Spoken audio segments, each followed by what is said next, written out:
Hey guys, welcome back. My name is Moulthun. In this video I'll be showing you exactly how to play the two knights French. It's a very easy to play opening, but one that can prove very dangerous for your opponents if they're unprepared over the board. Okay, I hope you guys enjoyed this video.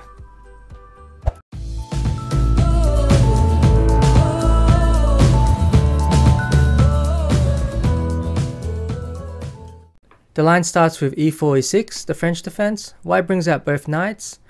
And here, the main move for black is to play knight f6, but black has other options we'll look at first. The first option is pawn takes e4. Here we should respond with knight takes e4, and in this position we shouldn't be too worried since black will most likely play either the moves bishop to d7 or knight to d7, after which we can follow up with the pawn move d4, and this is a direct transposition back to the Rubinstein variation of the French. One which isn't particularly dangerous for white at all. Another option for black on move 3 is the pawn advance pawn to d4, after which we can play knight to e2, c5, and here white has a number of setups we can choose from. I'll show you each one and then you can take your pick on which one you prefer. Starting with the move knight to g3, knight c6, here we can play the move pawn to a3 for example, bishop d6, bishop c4, knight g7, and then d3 to develop our bishop outside the pawn chain. And white has very comfortable and easy development here, but I don't like the ending position since the knight on g3 can often get kicked by black advancing the pawn to h5, h4, and the bishop on c4 isn't really a strong piece since it's blunted by the pawn on e6. Therefore here another option for white is to play the move pawn to d3. After knight c6, g3, fianchettoing the bishop for example, bishop d6, knight g7, castles kingside, and here the white plan is a lot simpler since we can just move our knight and then push the f pawn up the board to gain space. For example, after e5 we can follow up with an idea later such as knight d2 and f4, and this gives white a fairly easy to play position. The downside of this particular setup is that often if black chooses the castle queenside and then once again marches h pawns, I believe that it can be a little bit dangerous and the position can be quite double-edged. If that's what you're going for, then that's perfectly fine, you should play this, but I'll show you the other options as well. Here a popular move for white is to play pawn to c3 to undermine the black pawn center. However, I'm recommending a different move to undermine the center, and that's the move pawn to b4, a very interesting move which isn't played very often, but one which I believe leads to very novel and interesting positions for white, with plenty of chances to play for a win. For example, here if black takes, we'll simply take the pawn on d4. While if black plays the move such as knight to b5, we can kick the knight with pawn to b5. If black plays a move such as knight f6, well we can simply advance our pawn to e5 and after knight d7, simply capture on c5 and eventually we will win the pawn on d4 as well, or trade it for our pawn on e5. So this is my recommendation against the pawn advance d4 early on, and now let's look at the main line with knight f6. After knight to f6, we should kick the knight with e5. The best move for black is to retreat. However, if black plays knight to e4, we have two interesting options here. One is to play queen e2, forcing the knight to trade off for ours. We take back with the d pawn. Black can play a move such as c5, and then we can develop our bishop to f4, preparing long castling in this position. And for example, after bishop e7, we can follow up with the move pawn to h4, starting a kingside attack, with a very dynamic and easy to play position for white. Instead, in this particular position, I suggest black would play the move pawn to b6 instead, looking to exchange off his worst placed piece in the French, the light squared bishop, by playing bishop to a6 next move. In order to sidestep this with tempo, white can play the move bishop to g5, attacking the queen and forcing the queen to move, let's say to d7. We can sidestep it with queen to d2, And the resulting position is interesting and chances for both sides. However, I don't think black is any worse in this particular position. If we go back on move 4, then I suggest white plays the move knight to e2 instead, simply sidestepping the attack and threatening to play pawn to d3, dislodging this knight on e4 next move.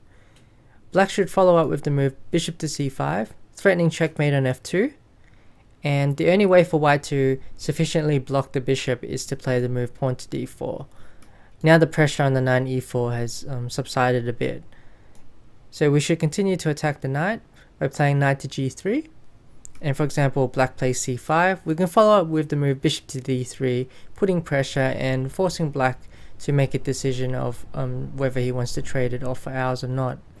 And the resulting position is very comfortable, and I believe white has a slight advantage in this position. Therefore, instead of knight to e4, black should simply retreat. We can play the move pawn to d4 to protect d5. Black will attack with pawn to c5. Now notice, compared to every single other opening against the French, most of the time white will have the luxury of playing the move pawn to c3 in response to c5 to defend our pawn chain in the center. However, here we can't play pawn to c3 since we've committed our knight, so instead in this opening we'll give up the center temporarily, but instead we're simply looking to play with quick and healthy piece development, and we'll take advantage of the center soon after black plays the move f6 later on. Here we can simply take, and for example black can play the move knight to c6, bishop to f4, bishop takes c5, bishop d3, and here black has a number of options. We'll look at each of them one by one. The first two moves for black, which seem fairly natural and are quite popular actually, fall into opening traps which can score you some very quick wins with the white pieces. The first one being castles.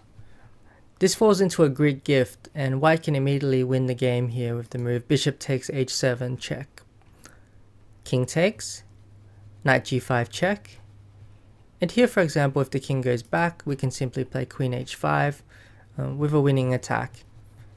For example, after rook e8 there's a forced checkmate here after queen takes f7, queen check, the queen can check on h7, followed by queen h8 check, and queen takes g7 checkmate. If instead the king goes to g6, we can follow up with the move queen d3 check, and after say f5, we have several wins here, but one is simply to play queen to g3, threatening knight takes e6 next move with a clearly winning position since the black king is under such heavy attack and black is losing a lot of material here. Another move for black which can fall into an opening trap is the move queen to b6, which seems logical at first, attacking the f2 and b2 pawns, but white can simply castle here, and after the move queen takes b2, if black decides to go pawn grabbing, white can respond with knight to b5, threatening knight to c7 check, and this is not a very easy response to meet. Also the fact that the queen can often be trapped in many positions if black is not careful. Here for example, if black tries to avoid everything with the move casting kingside, then he once again falls into the Greek gift trap with bishop takes h7, king takes, knight g5 check, king g6, and queen d3 check, with an unstoppable attack. f5, we can simply take, followed by rook f to b1, with a winning position for white. A better move here for black is to immediately attack the pawn chain with pawn to f6. White can take it, and black has two main recaptures. Firstly, we'll look at queen takes, after which we can simply retreat with bishop g3, and after castles, similar to the positions where black takes with the knight on f6, our main goal in these positions is to target the e5 square. We want to really control and overprotect this square to make sure that black can never push the pawn to e5. And as long as we have full control over e5 and maintain a piece on this square, then white should always have a very comfortable position. If instead after knight takes f6, white can simply castle, and after castles, The best move for white is to play knight to e5 immediately, occupying this square and looking to overprotect.